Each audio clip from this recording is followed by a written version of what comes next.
리더는 뭔가 항상 완벽해 보이고 다 알고 해야 한다고 생각을 하지만 그게 부하의 유능감을 자극을 하는 겁니다. 유능감이라는 게 뭐냐면은 내가 좀 알지, 내가 잘하지 뭐 이런 느낌이잖아요. 상사의 유능감이 있고 부하도 유능감이 있어요. 예를 들어 보고하면은 별거 아닌데 한마디씩 해. 좀 쉼표가 틀렸네, 철자가 틀렸네 얘기한단 말이에요. 상사의 유능감을 드러내면 부하 직원의 유능감은 내려갑니다. 그럼 리더가 되기 전과 후에 달라지는 건 뭐냐면 외롭다고 느끼는 거거든요. 전에는 동료였기 때문에 같이 커피 한 잔 마시면서 회사 흉도 보고 상사 흉도 보고 했는데 이젠 그럴 수가 없어요. 그래서 왜 취약성을 드러내는 게 굉장히 중요합니다. 직원들이 더 다가오게 만드는 거죠. 예, 박잠소 대표 박찬구라고 합니다. 기업의 CEO나 임원들하고 대화를 나누면서 그분들의 고민을 듣고 같이 고민하는 경영자 코치로 일을 하고 있습니다. 그전에는 B2B 제조업체 두 군데에서 CEO로 일을 했고요. 더 그 전에는 10년 정도 경영 컨설턴트 일을 했고요. 또 경제연구소에서 연구원으로 일하기도 했습니다.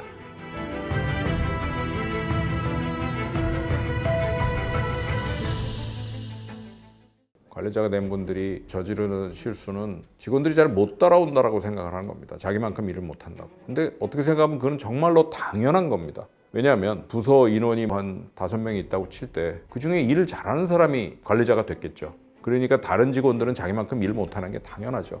또 구성원들이 부족하고 자기만큼 못 쫓아오기 때문에 다 자기가 메꿔야 된다고 생각을 합니다. 그래서 일을 그냥 단순히 도와주는 것이 아니라 그 일을 자기가 다 하려고 그러는 상태가 있죠.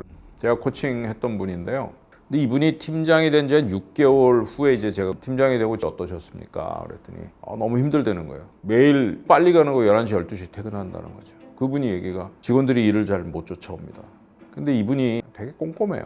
어떤 일이 주어지면 플로우 차트를 쫙 그려놓고 이 단계별로 불러서 앉혀놓고 가리키는 거예요. 이렇게 해야 된다. 그러니까 회의도 많고 뭐 많은 거죠. 제가 그분한테 언제까지 그렇게 하실 수 있습니까? 일을 내려놓으십시오. 그렇게 안 됩니다. 이분이 못 내려놓더라고요. 잘. 그러다가 이제 한 몇 번 만에 내려놨어요. 부침 제가 드디어 일을 내려놨습니다. 그러는 거예요. 그러세요? 어떻게 내려놓으셨는데요? 그랬더니 일의 제목만 줍니다. 이러는 거예요. 그래서 속으로 저는 그건 좀 심한데 어떻게 일의 제목만 줘? 그랬더니 물어봤죠. 일의 제목만 주는데 잘 됩니까? 그랬더니 잘하던데요? 그래요.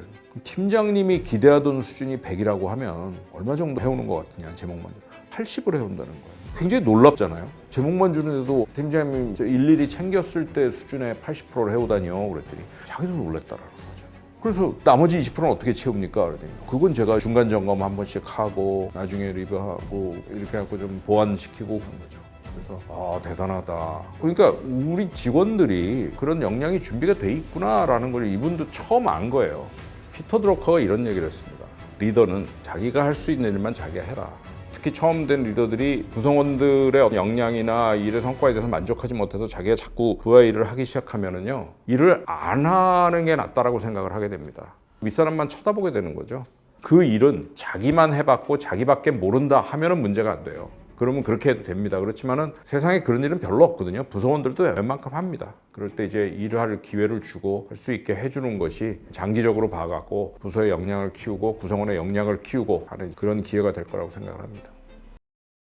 그럼 리더가 되기 전과 후에 달라지는 건 뭐냐면 구성원과의 관계입니다.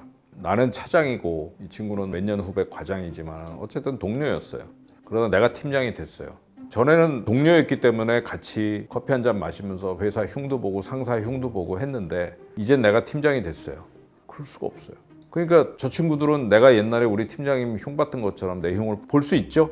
점심 먹으러 같이 가자는 소리 안 할 수도 있고 외롭죠. 관계가 달라집니다.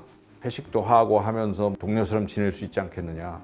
결정적일 때 이제 나타나는 거죠. 비평가자와 평가자라는 관계가.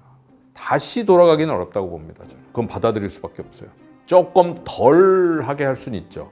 직원들이 더 다가오게 만드는 거죠. 취약성을 드러내는 게 굉장히 중요합니다.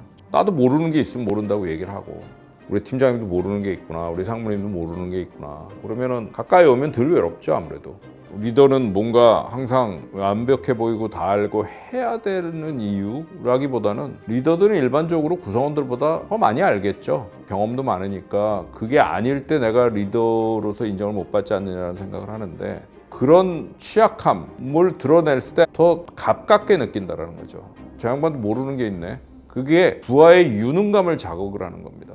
유능감이라는 게 뭐냐면은 내가 좀 알지, 내가 잘하지 뭐 이런 느낌이잖아요. 상사의 유능감이 있고 부하도 유능감이 있어요. 예를 들어 별거 아닌데도 뭐 보고하면은 한마디씩 해. 저거 뭐 쉼표가 틀렸네, 철자가 틀렸네 얘기한단 말이에요. 유능감을 드러내는 거예요. 그렇게 유능감을 드러내면 부하 직원의 유능감은 내려갑니다. 별거 아닌데도 해버리면 기분 나쁘잖아요. 또 내가 좀 바보 된 것 같고. 상사의 유능감을 줄일 때, 즉 취약함을 드러낼 때 부하의 유능감은 올라가는 거죠. 발표했는데 나 저건 무슨 얘기인지 모르겠다. 무슨 뜻이니? 요새 어떻단 얘기니? 아, 그건 말입니다 상무님, 그건 말입니다 팀장님 얘기한단 말이죠. 기분 좋죠. 근데 사실은 이 양반은 알아. 아는데 모른 척해요. 제가 만난 많은 CEO들 중에 그런 분들이 있어요. 아는데 모른 척 한다는 거예요. 그러면서 하는 말이 그래요. 모 그룹의 부회장이셨는데 내가 그걸 왜 몰라요? 알죠. 근데 난 모르는 척해요. 내가 입 여는 순간 그다음부터 얘기 안 할 텐데? 그건 사실이에요. 취약함을 드러내는 거죠. 그러면은 뭐 신이나 설명을 하겠죠. 아, 부회장님, 아 상무님, 이것 말이죠. 요새 이런 게 생겼는데요. 라고 얘기를 한다는 거죠. 오픈도 폴리시 해갖고 진짜 물리적으로 사무실 문 열어놓고 계시는 분도 계시고 아무 때나 들어와도 좋아 뭐 이런 분도 계신데 그거 작동하는 거 제가 한 분 딱 봤어요. 한 분. 그분 상무였는데 점심시간 끝나고 방에 이렇게 있으면은 과장급이 한 잔 들고 들어가고 뭐라 얘기하다 간대요. 이야, 정말로 오픈도 폴리시가 작동을 하네요. 오픈도 폴리시가 물리적으로 문이 닫혔거나 열렸거나를 떠나서 다가갈 수 있도록 하는 것이 저는 훨씬 더 중요하다고 보고요. 내가 먼저 가는 게 사실 중요해요. 괜히 사무실 돌아다니는 분들 있잖아요. 옛날에는 뭐 임원이 이렇게 돌아다니면서 벌떡벌떡 일어나갖고 인사하고 막 이러는데 요새는 안 보고 자기 할 일을 해요. 그럼 괜히 옆에 가갖고 요새 뭐하냐 물어보기도 하고 일상적인 얘기 주고받는 거죠. 그러면 되게 편하게 느끼죠. 근데 그 다가가는 거를 꼭 무슨 회식이나 공식 행사로만 생각하는 경우들이 있어요. 7, 8명 뭐 또는 10몇 명 모여서 회식한다고 그래갖고 뭐 얼마나 말을 섞겠어요. 저도 이제 직원들한테 가까이 다가가고 싶어서 제가 CEO로 할 때 얘기인데요. 그 회사 인트라넷에 CEO들 메시지나 메뉴를 만들어 놓지 않습니까? 한마디씩 올리는데 우리 회사는 뭐 앞으로 이런 비전을 갖고 이런 일을 해야 되고 그런 거 올려놔봐야 읽겠습니까? 저도 안 읽을 것 같아요. 그래갖고 정말 아무 부담 없는 얘기만 올리기 시작했어요. 그 중에 제가 CEO 됐던 첫 해인데 저희 집에 강아지가 처음 왔어요. 사진도 올리고 우리 집 강아지가 새로 왔는데 이름이 이렇게 지었고 그래갖고 막 올렸어요. 와, 직원들이 거기 댓글을 달기 시작하는데 정말 깜짝 놀랐습니다. 너무 즐거워하는 거예요. 우린 제조업체니까 현장에 나가서 직원들 뭐 다니다가 보이면 악수도 하고 인사도 합니다. 그럼 이제 반장이었나? 이렇게 악수를 했더니 저한테 귀를 가까이 대더니 우리 강아지 이름을 대면서 강아지 이름이 멍우거든요. 대표님, 멍우는 잘 큽니까? 이러는 거예요. 그래서 강아지 안부를 묻습니다, 저한테.